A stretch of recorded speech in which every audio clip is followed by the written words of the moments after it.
palakpakan po natin, Yorme Isko Moreno Domagoso. Hindi pa natin pinag-uusapan, COVID-filled hospital.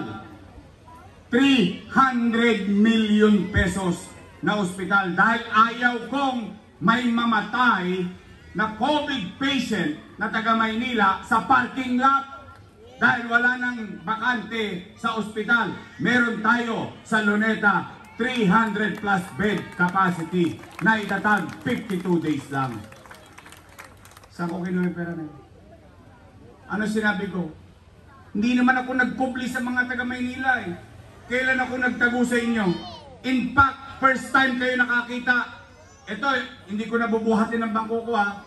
I'll challenge anyone. First time kayo nakakita, Mayor, napapanood ninyo umaga, tanghali, hapon, gabi. Araw-araw, alam ninyo ang nangyayari sa lungsod ng Maynila. Noong magpapandemya, anong sinabi ko? Natatakot ang tao, baka mamatay sa infeksyon ng COVID. Natatakot ang tao, baka magutom. Ano sinabi ko? Hindi naman ako nagkubli. Ako mismo nagsabi sa Facebook. Ano sabi ko? Nay, tay, manatag kayo. Huwag kayong mag-alala, mga batang Maynila. Pag ako, wala nang mauutangan, wala nang maibebenta. Nakita niyo itong relo ng City Hall, ipatatas ako to kay tambunting makaraos lang tayo. Yung tanong, nakaraos ba tayo? Yes! Nakatawid ba tayo? Yes! Eh, mali daw yun! Mali daw yun! Sabi nila eh, mali daw yun! O sige, pagbigyan natin yung kwento nila. Pagbigyan lang natin saglit, kwentuhan lang naman to eh. O, mali daw! O kung ako ay mali, eh di mali din sila. Eh kasama ko silang gumawa nun eh. Tama ba? Sino vice mayor ko nun?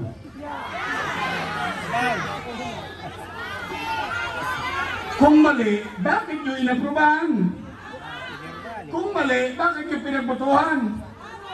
O, iyang pinag-uusapan natin. Pandemic pa lang. Huminto ba ang gobyerno? Hindi. Ano nangyari? Condominium 1, Condominium 2, Binondominium 1, Pasay Community, San Lazaro Residence, Pedro Hill Residence, at ang ika-6, gusto nyo ng ebidensya? Tumawid lang kayo ng konti. San Sebastian Residence. Totoo ba? Meron? Napapakinabangan ng tao?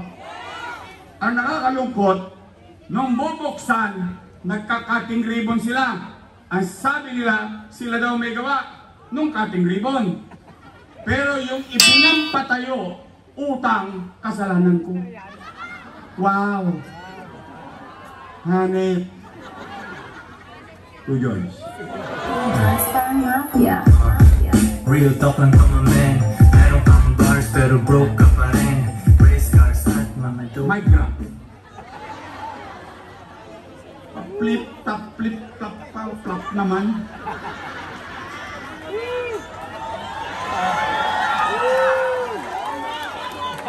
Top na yun. Nakita nyo ba? Napakinabangan ba ng tao? Eh di salamat sa Diyos. Tama ba? O, yun, o, pabahay. Baseco Hospital. 3 years ago, tapos na. 3 years na kung wala, sarado pa.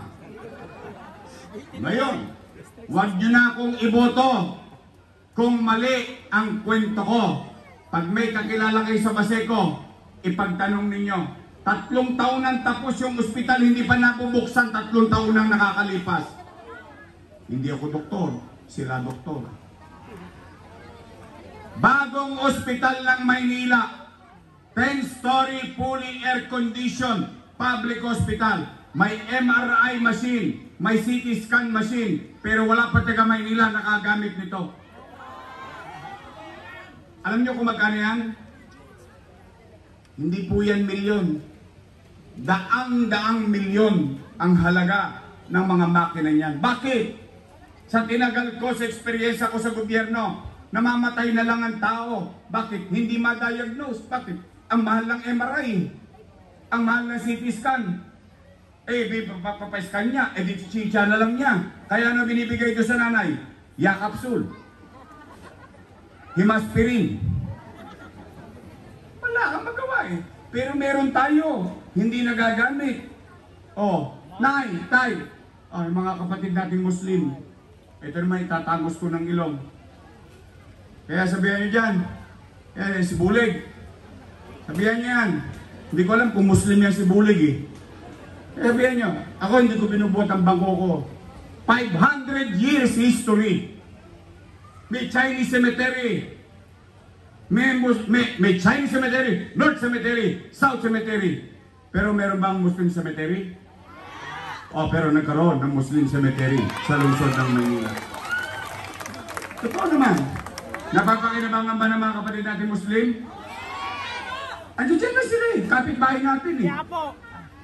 Kapitbahay lang natin sila. Pero walang mayor na nakapag-isip. Nabigyan sila ng halaga. Dito na sila pinanganak, nag-aaral, naghanap buhay. Nung mategi, dadalhin pa sa Mindanao. Bakit? Kailangan eh. Bakit? Walang malibingan sa Maynila. O kawawa itong mga Muslim natin kapatid. Pero, meron bang Muslim cemetery ngayon? Meron? Meron? Kaya ako nalulungkot. Ito pa. Manila Science High School. 10-story, fully air-conditioned public school. Magsaysay High School. Bago ko umalis, 5th floor na. 3 years na ako wala, 5th floor pa rin. Tingnan nyo po sa UST. Makikita nyo naman eh. Albert Elementary School. Rosario Almario Elementary School. All 10-story, fully air-conditioned public school.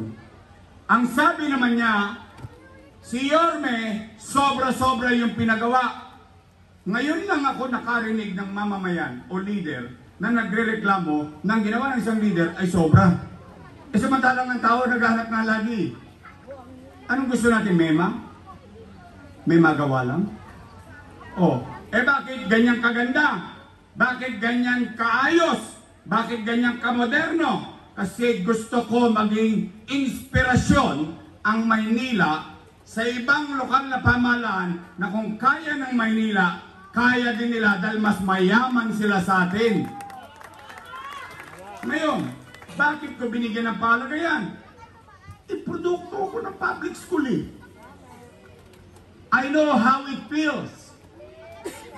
Ngayon, yung mga anak ko, maswerte. Bakit? Maswerte sila. Sila nag-aral sa private school. Bakit? Pinalad na yung ama nila eh. O sila nakatikim ng magandang eskwelahan. O ngayon, masama bang mangarap ako na matikman din ng anak ninyo yung natikman ng anak ko? Sobra-sobra daw. Mic drop. Real talk lang kami men. Meron kang bars pero broke ka pa rin. Race cars at mga dope. Ako naman po eh. O ngayon. Andiyan dyan. Nangyari ba? Di po. Kaya po ako, wala kayong maririnig na panira. Real talk lang tayo. O ngayon, kung ako ay may kasalanan, at least nandito ko sa harapan ninyo. Saan kayo nakakita ng kandidato, inaakusahan, umaamin? Bakit? Wala naman ako ginawang masama. Pinilit kong iraos eh. Pinilit kong itawid tayong lahat. Ngayong gabi, mga bata San Miguel, hindi ba natin ikinalulugod at dapat ipagpasalamat sa Diyos? Anumang dilim, hirap na dinanas natin ng pandemya. Ito, magkakasama tayo ngayon, nakaraos tayo. Tama ba? O kaya, mga nanay ko, mga tatay ko, anong ngayon? Sigurado pa ba kayo? Gusto nyo pa ba akong bumalik? Baka sinacharot nyo lang?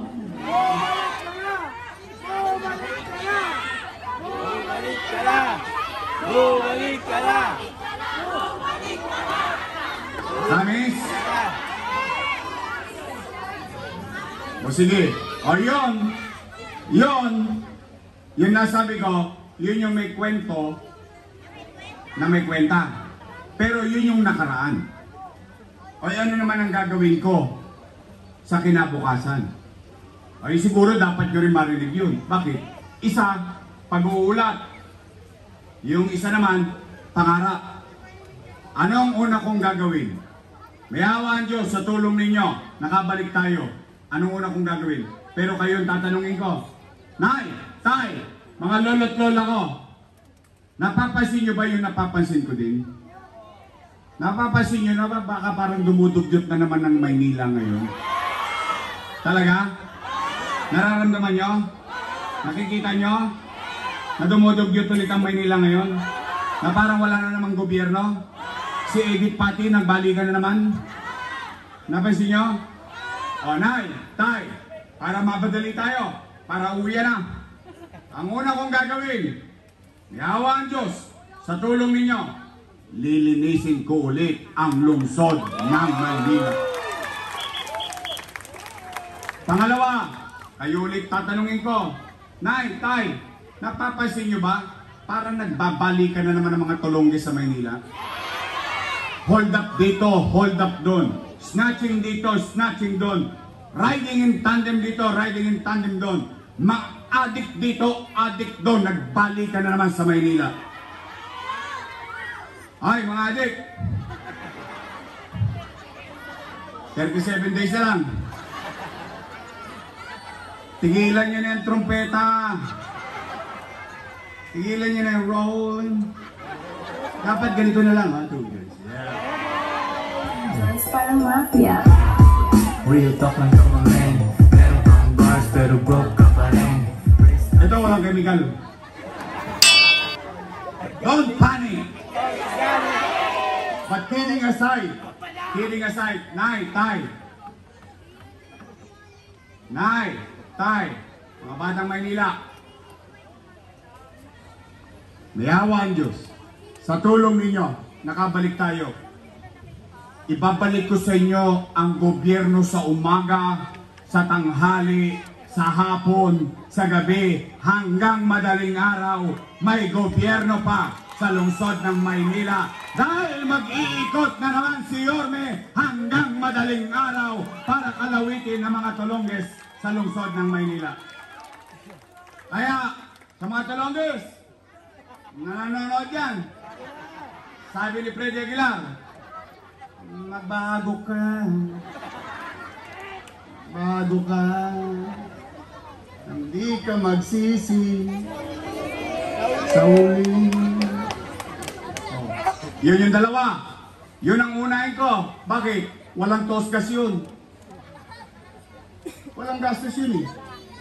Pagdidisiplina, pagiging maliwala sa kapaligiran, pagsasaayos at kapanatagan na maibalik sa inyo na madaling araw, peligro de ora, natutulog kayo maimbing dahil ang alam ninyo, si Yorme nasa kalsada pa, naggogobyerno pa para kami makapamuhay ng maayos sa lungsod ng Maynila. O, pangatlo, ano yung pangatlo kong gagawin? Hanggang dito na lang to. Nakita niyo yung housing? Kapakinabangan ba ng tao yun? Nay, real talk lang ha. On the side. On the side. Total, yung mga matatanda rito, marami na kayo nakitang mayor. Sa mga matatanda, na nandito. Kasi mga batang kasing idaran ko, ilang mayor pa lang yung nakita namin. Pero yung mga nanay, ito real talk lang ha. Mga nanay tatay ko, first time kayo nakakita ng mayor na gumawa ng housing sa Maynila. Sa dami-dami nagdaang mayor, magpangalan po kayo. Magpangalan kayo. First time, pandemya pa yun. Pandemya pa yun. O ibabalik ko, MBN. Because I'm a believer of MBN. Minimum basic needs. Housing, education, healthcare, and jobs. That's it. Yung tao ay may masisilungan. Yung tao may anak, may maayos na paralan. Pag ang pamilya nagkasakit, may maayos na ospital na may gamot, hindi kispirin at yakapsul lang ang aabutin ninyo. At siya ay magkaroon ng pagkakataon na makapaghanap buhay. Yung iba, problema nyo na yun. Kayo na mag-share nun. Kasi bakit? Kasi kaya ko bilang gobyerno, hindi ko kayo mapapayaman. Pero kaya ng gobyerno pataasin ang antas ng pamumuhay ng tao. The quality of life, the quality of living, yun ang kayang gawin ng gobyerno.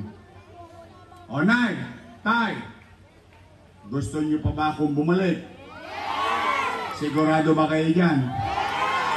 Madami akong utang. Kasi, pag pinatawag kayo, pumunta kayo, sayang din naman, 1,000 rin yun. May AX pa. Si Mang Kanor. Bibigay ng AX yun, akap.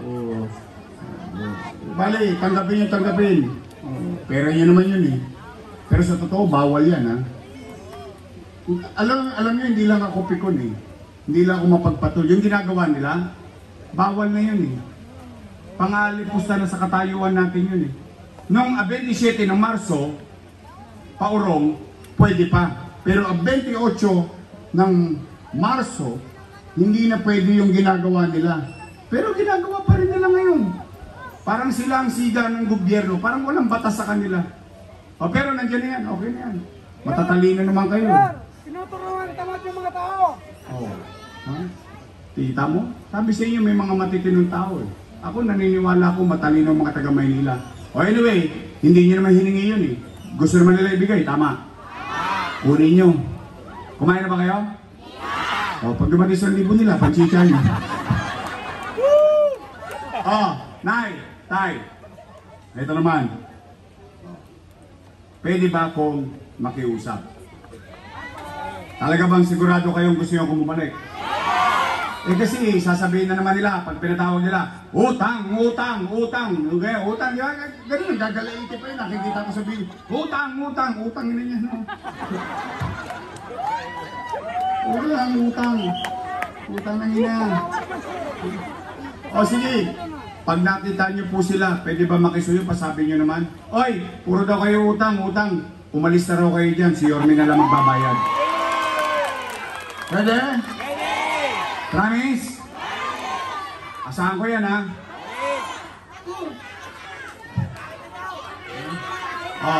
Pangalawang pakiusap ko, pwede ba bigyan nyo ako ng mga kasama? Gusto nyo ba bumalik ang gobyerno mabilis kumilos? Yung mga nagawa ko, you know what's ironic about the situation? I will give credit where it's due. You know what's ironic about the situation? Yung mga ginawa ko, hindi ko nagawa mag-isa yun. Nagawa ko yun kasi kasama ko sila. Totoo naman. Kahit kalaban ko sila, bibigyan ko sila ng kredito. Why? Because facts are facts. Hindi natin pwede ikubli, itanggi. Ngayon, ayaw na nila sa atin. Sila'y nagbiglang kilos. Anong gusto nyo? Biglang kilos, bilis kilos? Pwede ba bigyan nyo ako mga kampi, your Mr. Silat? Uy! Ayan, marami na nagchacharot dyan. Promise? Your Mr. Tayo, straight. Total, dalawa lang naman ang pagpipilian ninyo. Dalawa lang. Unang grupo, your Miss Choice. Matamis. Ayun kabilang grupo, Ladies Choice. Kayo may sabi nun, di ako. Pwede your Miss Choice tayo sa inyo? Mga nanay ko, talaga, straight. Uy, mga taga San Miguel. Yes ka ni yes dyan. Sisigilin ko kayo. Pagtapos ang eleksyon, bibili ako ng dividendaso. Bubuksan ko yan. Titingnan ko, may prueba ba itong San Miguel? Nagprueba. Nagtotoo? Nagtotoo kayo. After election, ako naman ang sinilin ninyo. Pwede? Promise? Talaga ah. O, nandiyo dito ang ating kaibigan, Voltaire Castañeda. Kate Marasigan. Doc Mercado.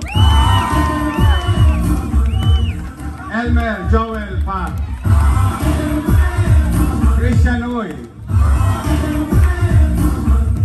Ito ha, patay na, bumangon pa.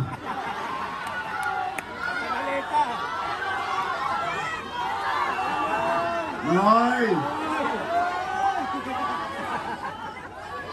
Bilib ako sa inyo mga taga-sais. Pero inyo, pinasabog na. Pinatay na, pinasabog pa, double din. Pero pagdating sa public service, nabuhay ulit. Ito, pero senior ko to. Magaling tong konsehal ninyo. Sa totoo lang. I've seen it as a councilor. I've seen it as the vice mayor. Kaya, tulungan natin muli, konsehal Lou Veloso. Hoy! Baka naman. Huwag na ako eh. Uy, may bagong bulaluhan dito ah.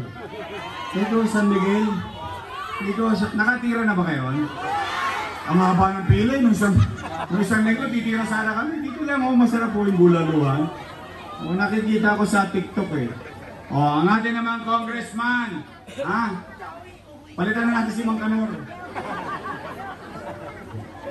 Sabi nga, di ba? Magsipag-ingat kayo sa bulang propeta.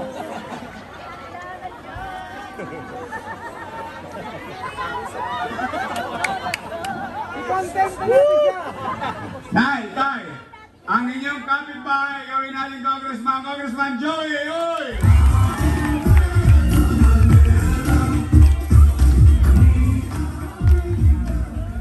Ano kaya nangyayari sa first collection? First collection, second collection, third collection. Ilagay niyo mga pera. Ito iaalay natin sa taas. Iahagis ko. Yan lahat sa kanya. Pag bumagsak, akin. Magkanawar. Ang aking vice mayor may asim pa. Mukha lang po yan 19. Naintindihan nyo na yun? Takwarens na po yan. O siya po, I graduate ng political science. So she knows how the government works. Siya ay graduate ng political science sa Lasal. Wow! Pero daig ko siya. Ako graduate ng Ateneo.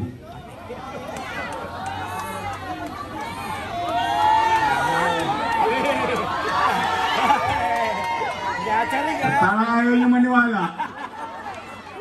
Hindi ba ako mukhang Atenista? Taga-Ateneo! Ateneo de Tondo! Tondo High School! Ay, siya ay aral sa kanyang ama. Bilang vice mayor dati. Bilang presiding officer of the Sangguniang Panlusod. I think she knows the job. Pwede ba ang aking vice mayor tulungan natin? Chill! Atienza.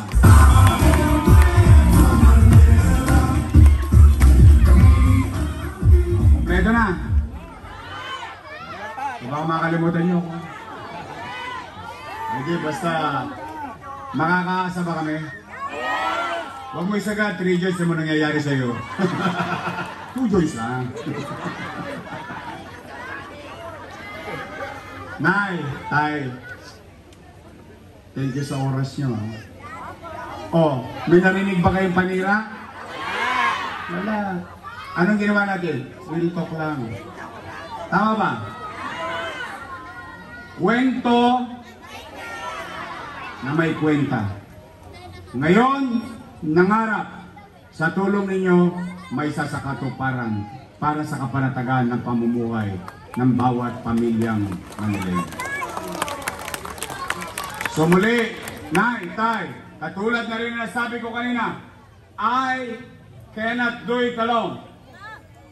Mga nanay ko, mga tatay ko, mga lolo't lola ko, mga batang Maynila, samahan nyo kami Samahan niyo ang buong Yorme's Choice. Because together, we can make Manila great again. Magandang gabi. Maraming salamat. Pagpalain nawa kayo ng buong may kapal. Manila! God first. Thank you. Muli po, maraming salamat po. Yorme Isko Moreno Domagoso, kasama po ang ating magiging busy alcalde, Vice Mayor G. Atienza. At din po ang ating po magiging Congressman Joey Uy. Kasama po ang ating po mga Yorme's Choice sa panguna po ni Konsehan Kaloy Walter Castellana, Councilor Keith Marasigan, Councilor Doc Mercado, Councilor Joel Elmer Parr, Councilor Christian Joey Uy, at Councilor Lou Veloso. At din po ang pagbati kay Chairman Amatunding ng Barangay 648. Maraming salamat po. At sa ating pong host Chairman Floro and Council, maraming salamat po sa inyong pagbibigay at pagkakataon na makasama po namin kayo ngayong gabi. At din po sa lahat po ng ating mga batang San Miguel, maraming salamat po.